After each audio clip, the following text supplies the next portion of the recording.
I'm Avon. And I'm Alex. I'm Ella. I'm Keelan. And I'm Kellen, and we're the Student Lighthouse team. Today we are going to be reading to you chapter 17. It's a 9-letter French word for eggplant, my father shouted to no one in particular. I was sitting at the other end of the dining room table, doodling in my math workbook. As part of my punishment, my parents took away my privacy privileges. I wasn't allowed to do my homework in my bedroom. The worst part was having to listen to my father's crossword puzzle questions. I don't get it.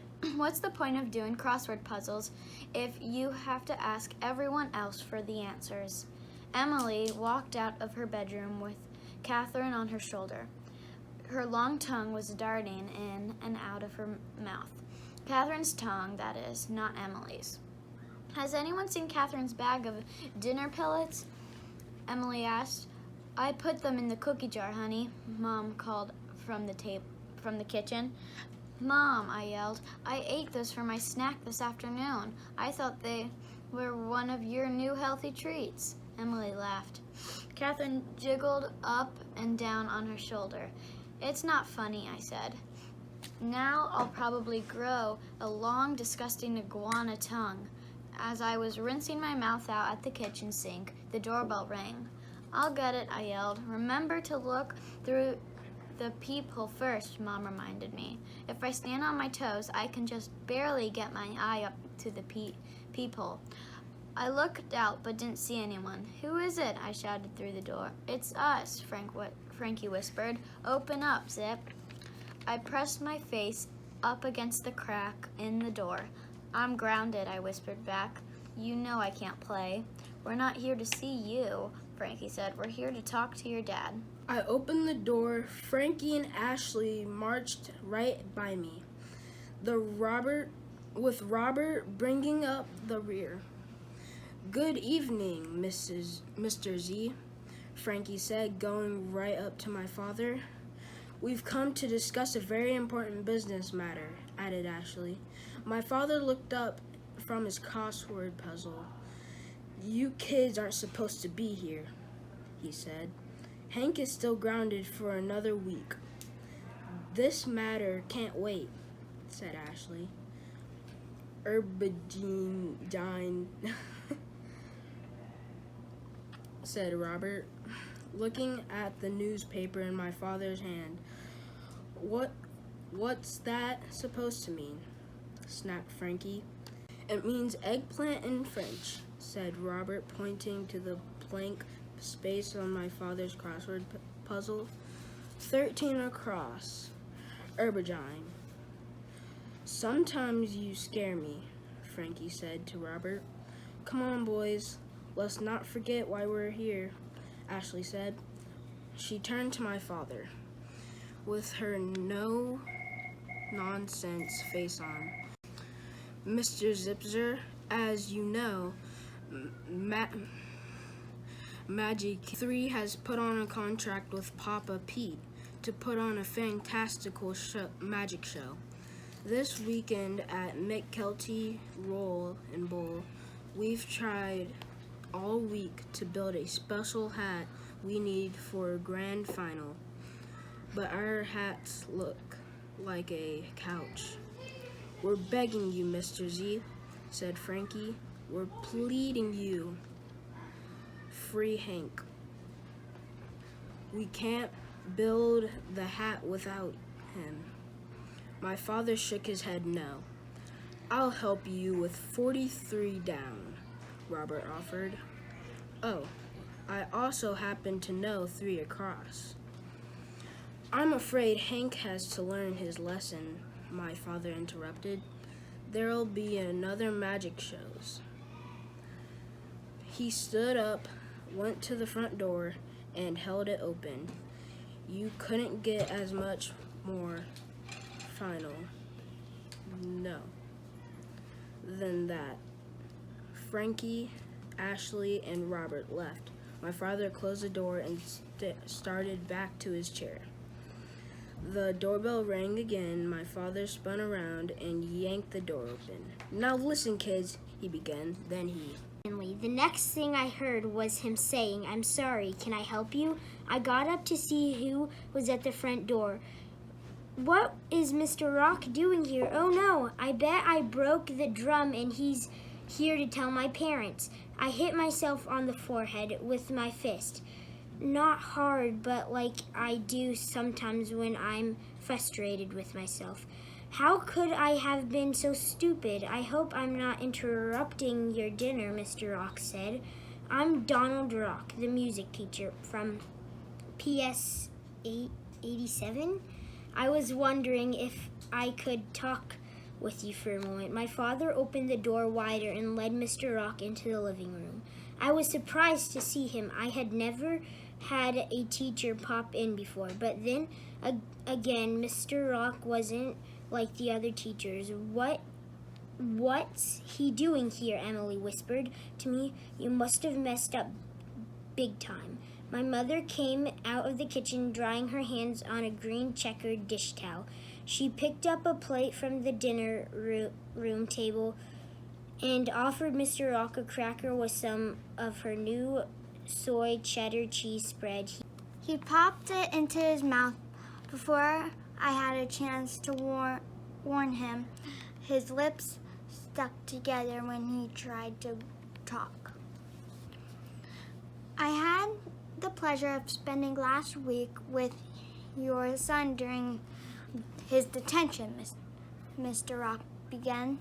He scraped some of the soy cheese spread off the roof of his mouth. Trying to smile at the same time, his mother offered him another cracker, but smart guy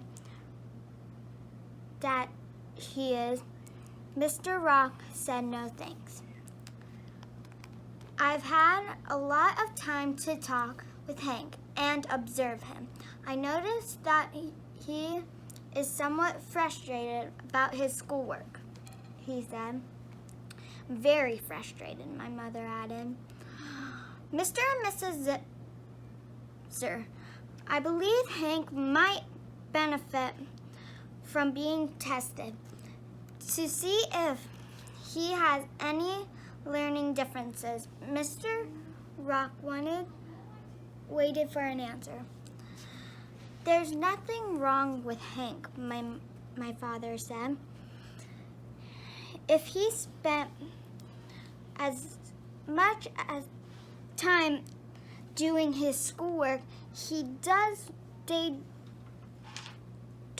daydreaming and puttering around his room and building things, he'd be a student. Hank is just lazy." "Maybe that's not the case," Mr. Rock said. "You know, many children have learning challenges. Every child's brain is wired differently. Every brain is wired differently." What was he saying? That my brain is messed up? Oh, that's great. Now everyone will really think I'm stupid. What does that mean, wired differently? My mom asked. Different kids learn in different ways, Mr. Rock said. I know that because I myself had difficulty in school. Hank's sister, Emily, is an excellent student, my father said. She doesn't seem to have any school problems. Emily held an iguana pellet in the palm of her hand. Catherine wiped out her long tongue and snapped it up. I'll tell you one thing, Emily may not have school problems, but she has weird taste in pets. I'm sure you're very proud of Emily, Mr. Rock continued, but having a sister who excels adds to the pressure on Hank. What pressure? Said my father. Hank doesn't worry about anything. That's his problem. My mother was studying me very carefully. My legs was bouncing up and down again. She was watching it stain. Can we at least talk about this? She asked. I think that's a good idea, Mr. Rock said. You have a lot to think about. I just thought it was better to have this conversation in person rather than on the phone. Give me a call if you want to talk further. Mr. Rock turned to me. Hank, we've been talking about you, but not to you. Do you have any questions? Just one, I said. Let's say a person in the 4th grade might have learning challenges, and that person wants to do something that was very creative, like, for example, a magic show, which includes earning, let's say, a $10 bill.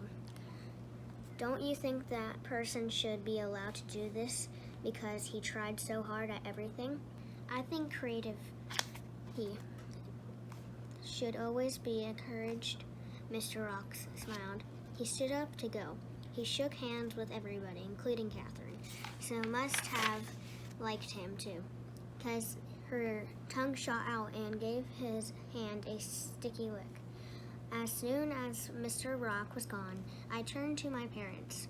You wouldn't go against the advice of a teacher, would you? I asked. I had great hope in my heart. Please, can I just do the magic show?